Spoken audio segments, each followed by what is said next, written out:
आजोबा मल्लिकार्जुन स्वामी.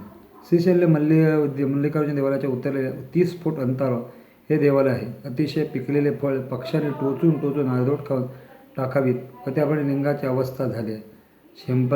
शिंपकाला जाण असलेल्या मानवाच्या अगोदर काळात या लिंगाची उत्पत्ती झाली असावी, म्हणून या लिंगाला आजोबा गणपती असे नाव प्राप्त झाले.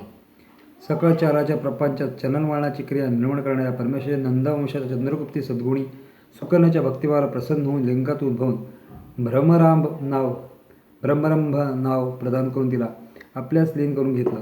निराकार परमेश्वर साकार रूप म्हणजे हे आजोबा मल्लिकार्जुन होय. पार्वती परमेश्वर मंगल महोत्सवाचा मंडप म्हणजे हा कल्याण मंडप होय. या ठिकाणी पार्वती परमेश्वर 2 मोठ्या मूर्ती आहेत. वस्त्रालंकाराने मढून त्याच्या विवाहाचा मंगल समारंभ थाटात पार पडला जातो. सृष्टी स्थिती लय यांना कारणीभूत असणाऱ्या परमेश्वर लग्न मंडप कितीने पाहिला पाहिजे. मंडप प्रत्येकाने पाहिला पाहिजे.